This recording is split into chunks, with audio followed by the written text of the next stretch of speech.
Welcome to Positive Personal Power with hope, aspiration, and encouragement.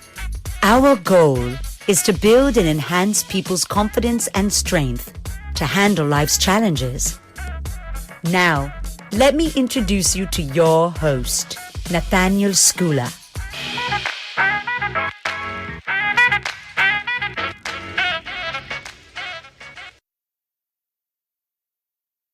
Well, I am joined today by Nadya Rousseau, who is co-hosting the Positive Personal Power Show.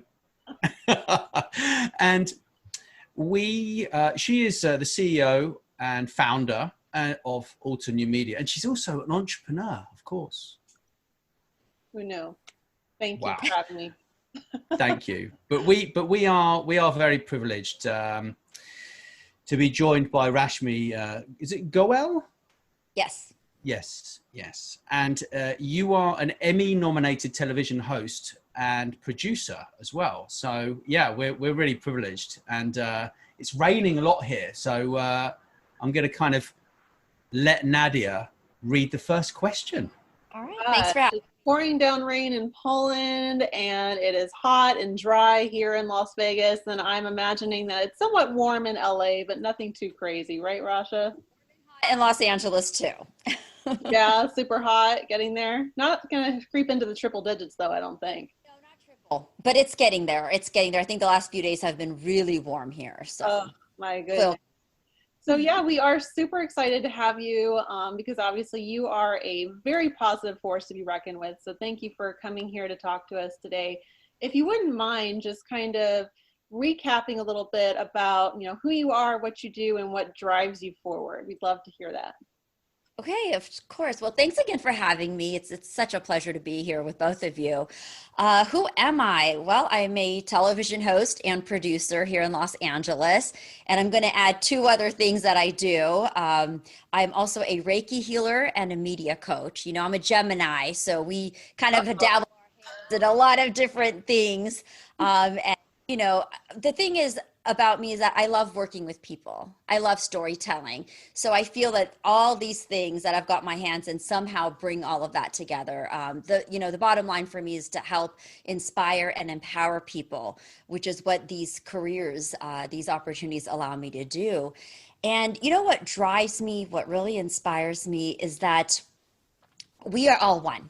We are all one humanity, but we all have several different stories. And I think by getting to know each other, hearing each other's stories, we help heal each other and we become more empathetic.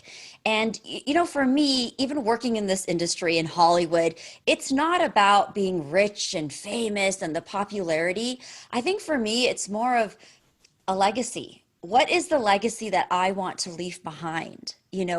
How do I want to empower people? I always think about Maya Angelou's quote, people will forget what you did, people will forget what you said, but they will never forget how you made them feel. So my inspiration has always been that through conversation, if I have touched even one person's life, then I've done a great job, and that's my purpose. That's beautiful. Super. That's fantastic. I really like that quote, actually. People always remember how you make them feel, right? Like it's always. It's funny because, again, we'll forget if somebody hurt our feelings, right? We will forget if someone made us angry. But 5 years from now, you will not forget how you felt, how your heart felt. If someone broke it, if someone angered you, someone made you feel belittled. So that quote, it's resonated with me for so many years. It reminds me of the time when I forgot to introduce Nadya. I felt so distraught in that moment and so forgotten. Nat, I'll never forget. Never. Never. We can't go into that. We can't go there. No. Yeah, but so I've got another question here for you, which Rashmi, which I think is really important, yeah. And it's one of our questions we ask. We're going to begin to ask all our guests because it's a really important one, right? So why does positivity matter to you?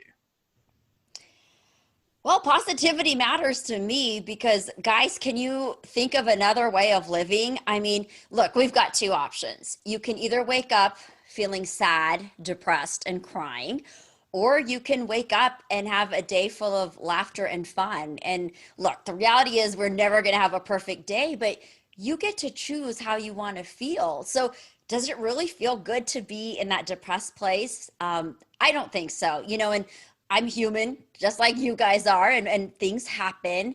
But, I've realized that when you are in a positive place, it gives you that power to enjoy life, to create, just to do things that you like. So why not be in a positive place? I mean, I can't even imagine choosing to live in a different place. I don't want to wake up feeling sad. I just don't like those feelings.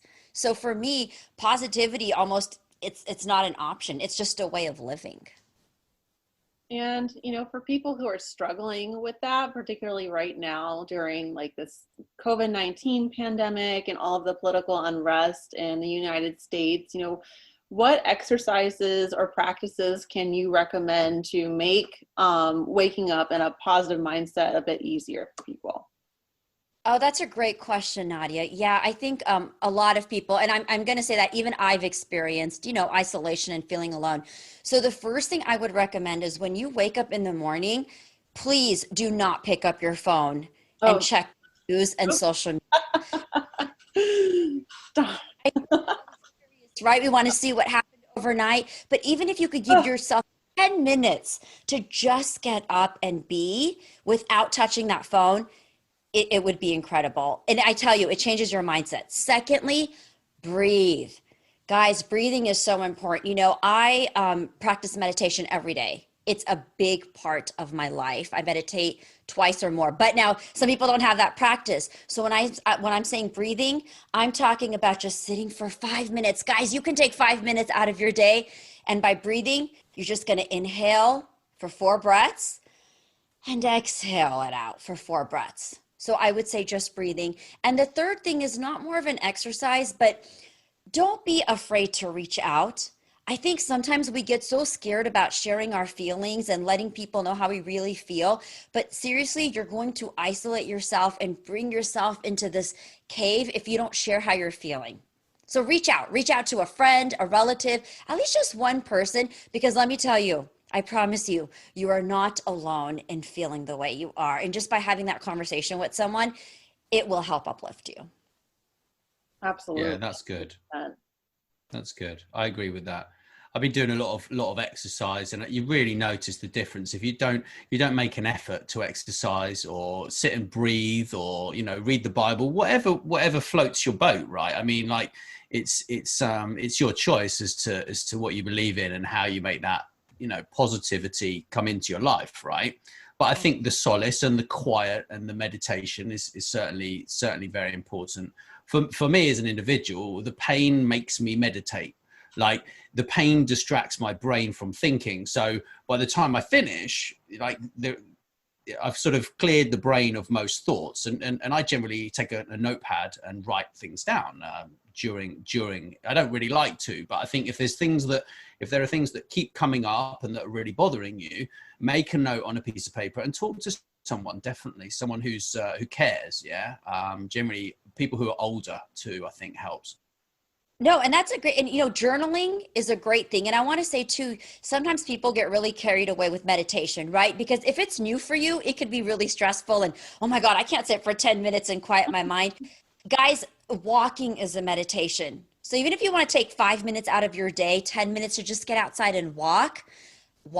That is a type of meditation, but journaling is fabulous. Journaling is a part of my routine every day too. That's super. I agree 100%. Like, because so many people are obsessed with walking and all these other exercises, and they don't understand that they're actually meditating because they found that peace within themselves. It could be fishing, it could be walking, it could be running, it could be lifting weights, it could be anything, right? That distracts you from the words and the thoughts and these, because we're bombarded by the what ifs. It's like, well, what if that happens? It's like, well, does it really make any difference right now? Like, what, I mean, come on.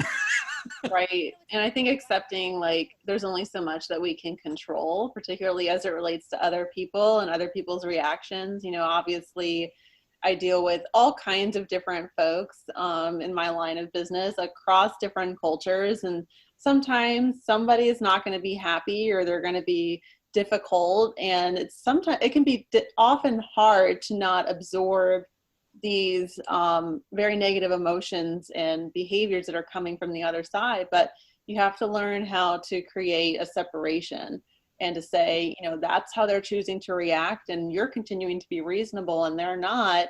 That doesn't mean you have to stoop on their level or any of these other things. But I think throughout the day, having these practices of meditation and journaling and whatnot are really fantastic. I myself have downloaded and undownloaded what was it called, Headspace app about 1,000 times, because I just can't get it to work. Like, I just cannot sit down and like quiet my head. It is so hard. I am like somebody that's always thinking and always analyzing shit. So it's very difficult. But, you know, when you remind us that a walk is a meditation, or other small things, I think that kind of takes the pressure off people to just be like, okay, you can meditate, and maybe starting out with those like 5-minute walks once a day at the same time every day is your time to decompress. And then as you get better with that, then you can start to fall into a more traditional meditative practice. Absolutely, because the mind is a monkey mind. And that's what's interfering. I mean, the meditation, that's a whole nother conversation, guys. But, you know, the reason you're quieting your mind is because those thoughts. So those thoughts are what are causing the what ifs, the anxiety, the pain, the anger. But if you quiet the mind, you'll get rid of those feelings, because we are constantly on that hamster wheel and we're creating that in our head. Yep. Completely. 100% agree. Yeah, I think the breathing makes a lot of difference as well. You know, like, I mean, I've been doing Tai Chi nearly a quarter of a century, right? So, you know, like I basically, like, I breathe through my abdomen. Yeah, like that's normally how I breathe. So I'm kind of, whilst I'm hyperactive, I'm quite relaxed, but I'm sort of hyperactive, which is a bit of a strange one. Yeah, but back to you, right? We've got a really great question here, actually, and it must have been really, really hard getting somewhere in Hollywood. I mean, my sister lives there. She's been in that industry since she was like 6 years old or something. Yeah. And it's really hard. Like, I know from the journey that she's been on and things like this. So how did you get started in Hollywood? And did you expect to be doing what you're doing now? Well, as you know, since your sister's in the industry, Hollywood is no joke, guys. Definitely a very competitive industry, and you've got to have a thick skin. So I definitely had to build up a thick skin, considering I'm a very sensitive person. But how I got started is really interesting. Kind of, I guess, date myself here, but I started off on a production called Hollywood Squares, where Tom Bergeron was the host, and I started off in production. I was the assistant to 2 producers on that show. I loved production. I had so much fun working that job. But I tell you, I already knew I wanted to be on camera, because every time we'd shoot, I would observe Tom. I would follow him. I'd have conversations with him. There was always that curiosity for the knowledge of, you know, like, what can I learn from this man? Because this is the arena I want to go in. So what I started doing was, prior to that, it was an internship that I had at KTLA. So I had some journalism background, and I studied communication studies at UCLA. During this job, I started looking for other freelance opportunities on the weekend. Now, fortunately for me, I actually started off my career in the international space. One of the biggest networks from India was opening up in the United States, called ZTV. So I thought in my head, so you always got to think ahead in this business, because you got to think about what can you bring to the table. You know, you can't keep running for opportunities. You have to see, what can you bring? So I thought, well, I'm in Los Angeles. I have access to Hollywood. Now, at that time, mind you, I didn't have all these contacts, but I thought I will find a way to make it happen. So I pitched myself to these people. So I recorded stuff on tape. I built a reel, basically. They gave me an opportunity. once I started, so I then became the go-to gal for them and somehow got myself in to cover some of the entertainment stories here in Hollywood, as well as when the big Bollywood stars came out to the United States, which is a huge market on its own. From there, I built a solid reel. I just started going to places and networking with people. You know, Hollywood is a place where your talent does count, but let me tell you, it's a lot about relationships as well. So yeah, the who you know, it does matter, but I think building solid, authentic relationships is important too. So just started networking and getting my reel out, and here we are. And when you say, am I doing what I expected to be doing? Yes. You know, my second grade project, this is a little off topic, but I will never forget, I did this amazing, I joined a competition. It was for the State History Project, and I did it on Martin Luther King Jr. I made my mom simulate a newscast for us, you guys. So I'm in elementary school, and we literally are putting me on a news desk. She created that little box in the corner for me, and I did a whole news report. And so I knew at that age that like I said, I wanted to be a storyteller. But I've been so blessed. I have covered so many press junkets, the Golden Globes, the Oscars, and red carpets. I think what's different though now is my intention has changed, because I want to use my journalism skills and my storytelling to really make a difference in the world. Again, I want to share people's stories. It's not just about celebrity. We are living in a world where people are feeling isolated. They're wanting to be a part of community. They're wanting to build community. Excuse the language. They're tired of the bullshit. We are looking for authentic stories and relationships. And so now my intention, whether it's with a celebrity, a politician, or anybody, it is to tell those stories and to share those visions. Absolutely. And obviously you do a lot of work around highlighting diversity, particularly for the Southeast Asian population. Like, how has that manifested for you over time? Because obviously, diversity in Hollywood is not something that, it's still a work in progress. So what does that look like for you? That is a great question. So I want to answer that question, first of all, by stating off, when you grow up between two cultures, being a Southeast Asian person, an Indian person, and then American, you are constantly trying to balance yourself. You want to be this good kid at home, make your parents proud, be a proud member of the community, but at the same time, you want to fit in with your American friends. Okay, so you're constantly trying to balance that. I have been very fortunate that over the past few years, I actually ended up, when we talk about manifestation, I don't know how this happened, God's blessings, I ended up becoming the go-to girl. So at one point in my career, I literally was the go-to girl for Warner Brothers, Sony, at Disney, and Fox from India. They had heard about me, and these studios and networks were reaching out for me to cover stuff in Hollywood. It was a dream come true. Amazing. Yeah, thank you so much. Like I feel blessed again, because I wanted to be that person to help bridge that gap between the two communities. And then secondly, last year I was able to launch my own show called Star Talk on a national network, which highlighted entertainment, lifestyle for Hollywood and South Asian artists. And that was really important to me for two reasons. Number one, I wanted to have a presence in Hollywood as a South Asian American journalist that was covering Hollywood, but wanted to expose my community to them. As you said, I think Hollywood is still becoming familiar with Indians. We just had Never Have I Ever, and we're seeing, the Big Sick, or Big Sick, not the Big Sick, but Big Sick had made its mark. You had Slumdog Millionaire a few years ago, but I think Good Hollywood, film. Right? It was a great film. Yeah. But I think Hollywood is still finding out about the Indian community and just the culture. And this community of people, we are huge contributors to society and the economy here in the United States, and a very rich and diverse culture, looking at it from the spiritual sector too. So I wanted to have that presence of being Indian in Hollywood. A second fold was I wanted to give a platform for South Asian artists. When you're Indian and you, again, are growing up in this culture of balancing, there are a lot of challenges, and you want to see other people on television like you. You want to hear other stories that inspire you, that you can relate to. So I wanted to provide those stories for the younger generation, or even for the older generation, to understand the challenges that we as Indian Americans go through. So I know that was kind of a long, twisted answer, but I really wanted to share that with the audience, that those two things were really important and pivotal for me, especially as we go into this next year of diversity and inclusivity, and really becoming a global world that really embraces all different cultures and communities. Absolutely. That's fantastic.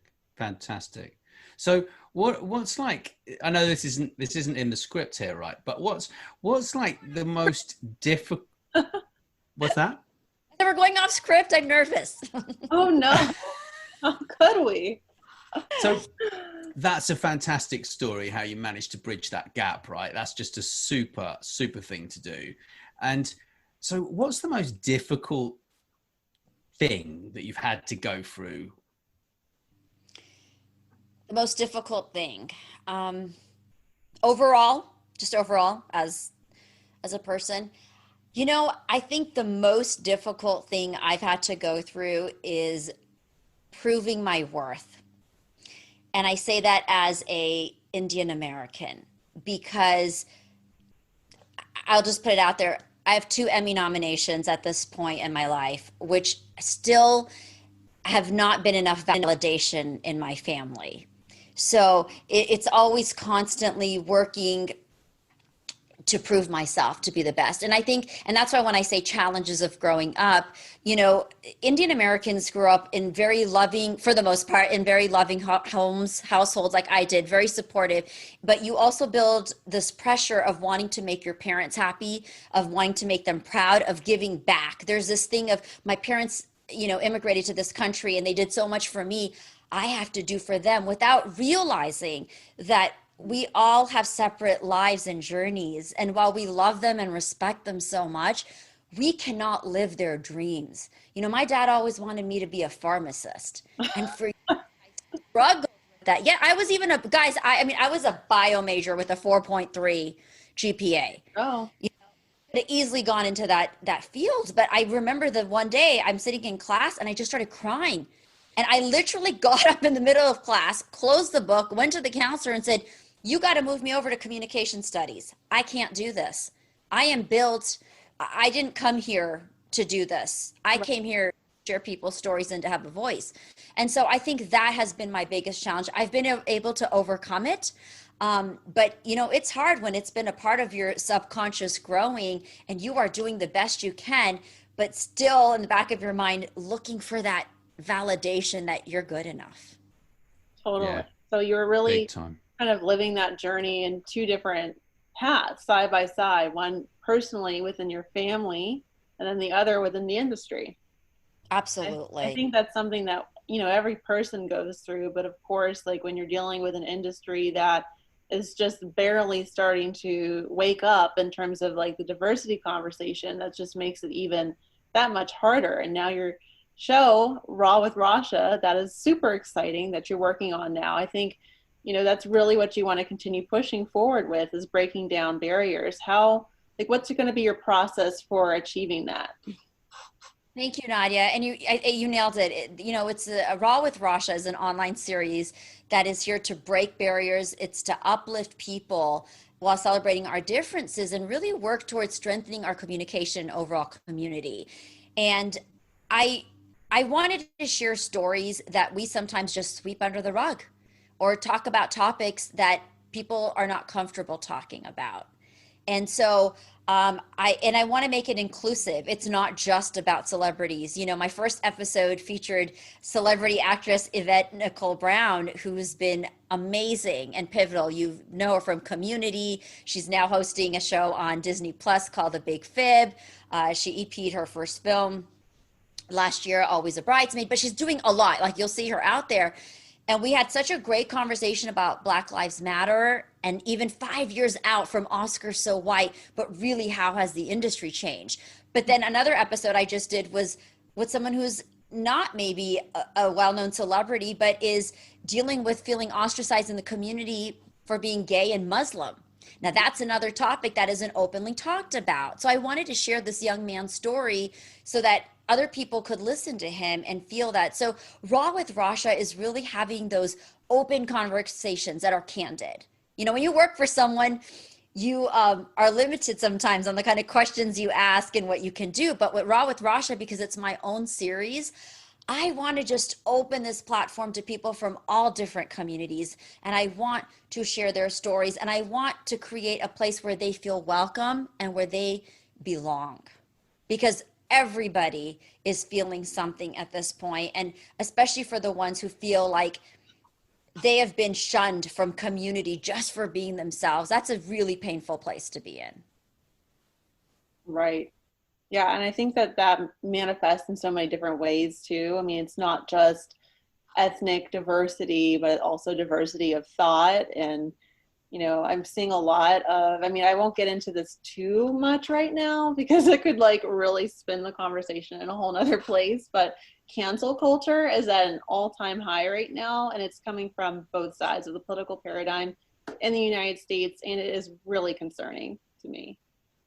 It is very concerning because I think that takes us back again to humanity, right? Like it's, are we giving things, number one, first of all, enough thought? And are we so easily influenced that we are just going off 20 seconds of information from someone without doing our own research?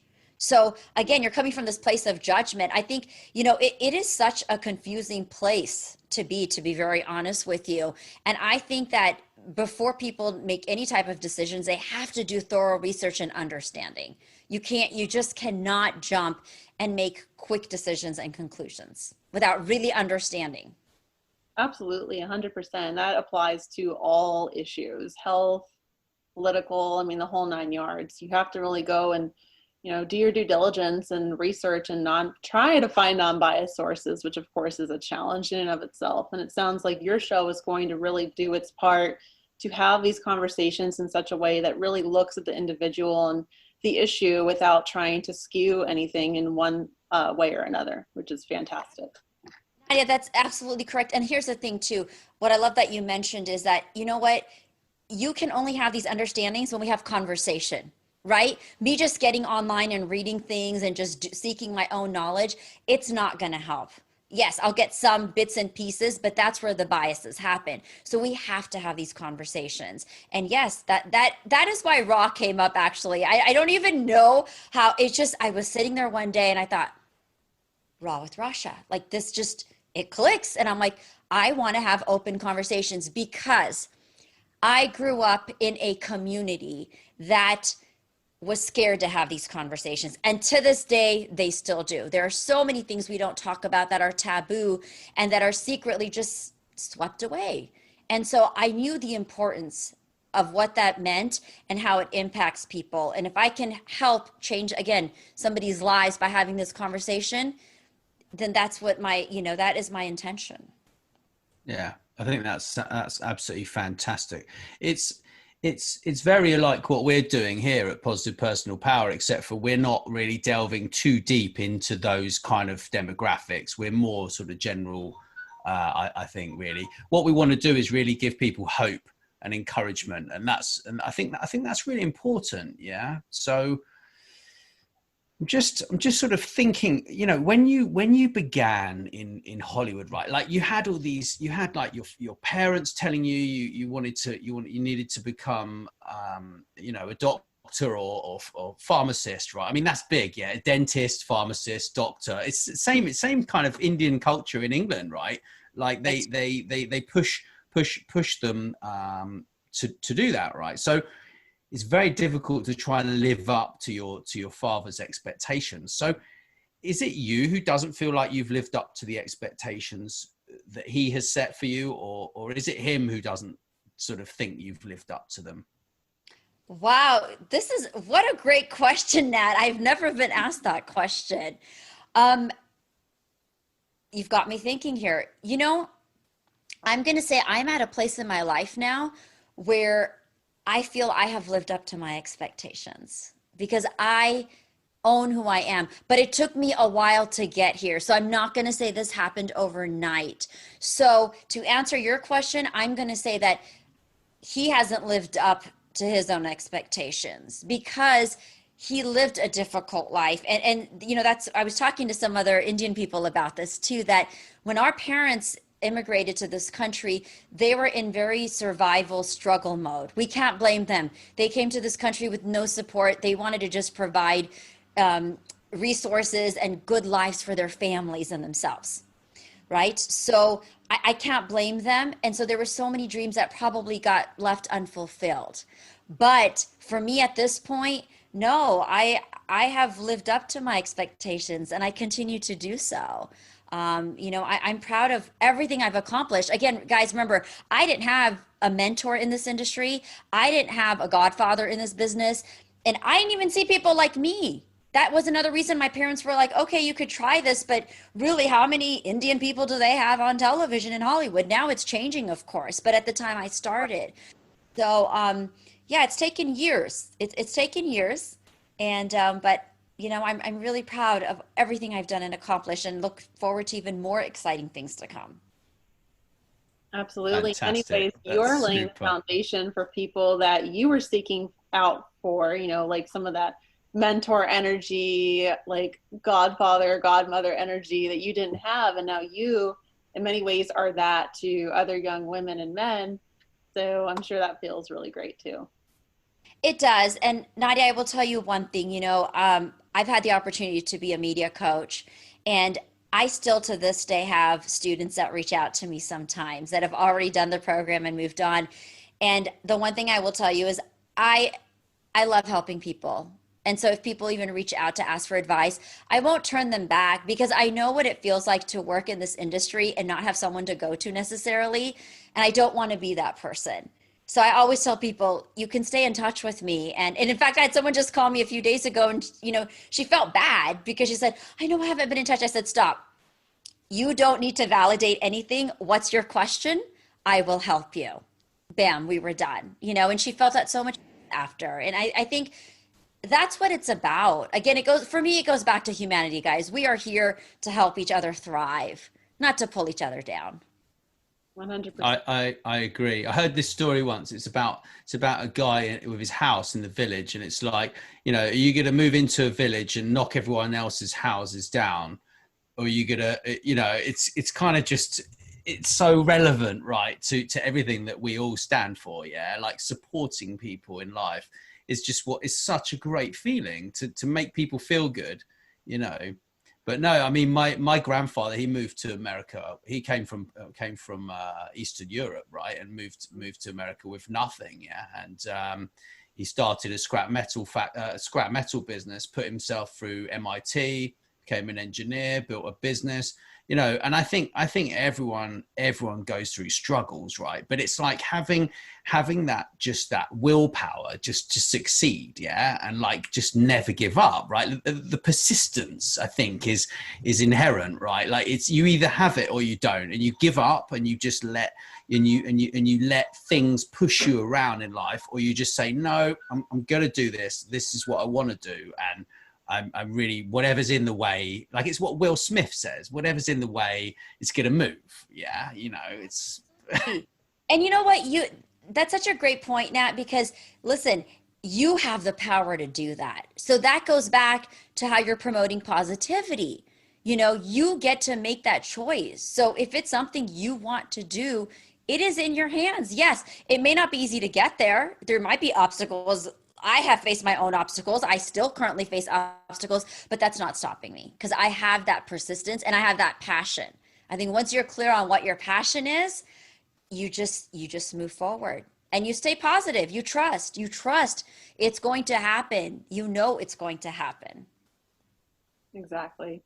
Just got to keep pushing forward. And on that note, I'd love to know, what is your personal positive superpower? What would you say that is, Rasha? My positive superpower is being in the present. It's being here and now. And I think I share this with all of you because, you know, I used to be that person who used to have anxiety, and worry and the what ifs. Oh my gosh, what about tomorrow? I'm a freelancer.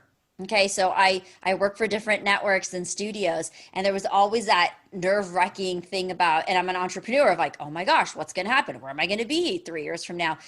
Those feelings of worrying about what's going to happen tomorrow takes you away from being here today and creating that magic. So I learned to be present in today. And I can tell you, it has been such a wonderful superpower for me. And I would love to recommend a book to everybody that will really change your life. It's Eckhart Tolle's The Power of Now. If you haven't read it, I actually keep it on my nightstand, and I visited that book a few times. If you haven't read it, please get the Audible or order the book. It is life-changing. And I tell you, the minute you realize the present of being here and now, all the difference, it just makes all the difference in the world. It makes all that. And so that just keeps me positive, because honestly, in this moment right now, talking to even you guys, what do I have to worry about? What a great positive conversation we've had, right? It really changes the dynamics. Think about it. Absolutely. 100%. That's a beautiful note. And we thank you so much for coming on and sharing all of that wisdom and positive personal superpowers that you possess. Well, thank you guys. It has been so much fun talking to you. Love to both of you. And thanks for having me on the show. I hope people have been able to take away some fun nuggets. I'm sure that they will have. And thank you so much, both of you. It's been super.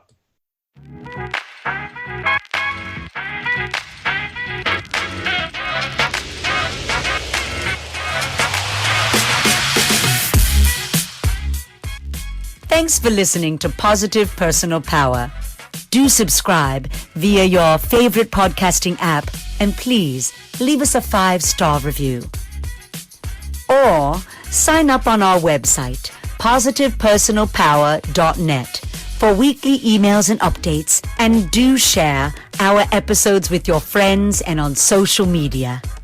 Feel free to reach out anytime.